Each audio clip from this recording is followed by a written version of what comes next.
Berikut adalah daftar utang Indonesia dari era Presiden Soekarno hingga Presiden Jokowi. Era Presiden Soekarno. Di bawah kepemimpinan Bung Karno, dia mewariskan utang sebesar 32 triliun. Selanjutnya ada era Soeharto. Utang di masa pemerintahan Soeharto berada di kisaran 551,4 triliun. Era B.J. Habibie. Setelah Soeharto dilengsarkan pada tahun 1998, warisan utang negara diberikan kepada Presiden B.J. Habibie. Utang di era Habibie sekitar 938,8 triliun. Era Presiden Gus Dur.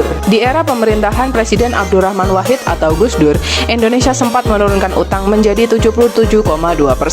Saat itu utang pemerintah sebesar 1.271 triliun. Era Presiden Megawati. Di bawah kepemimpinan Presiden Megawati, rasio utang Indonesia kembali mengalami penurunan.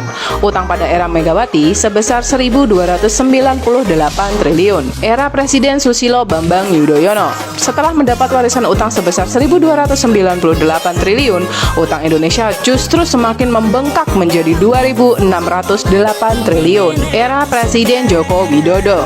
Kementerian Keuangan Republik Indonesia mencatat sampai akhir Desember 2020 total utang pemerintah mencapai angka 6.074 triliun. Berdasarkan catatan Bank Dunia, utang luar negeri Indonesia naik lebih dari 2 kali lipat dalam 10 tahun terakhir. Utang luar negeri Indonesia paling banyak berasal dari Singapura yang mencapai 67,93 miliar, disusul dengan Jepang sebesar 29,3 miliar dan Tiongkok 20,3 miliar. Selain ketiga negara itu, Indonesia juga memiliki pinjaman dari Amerika, Australia, Austria, Hong Kong, Korea Selatan, Inggris, Swiss, dan berbagai negara lainnya.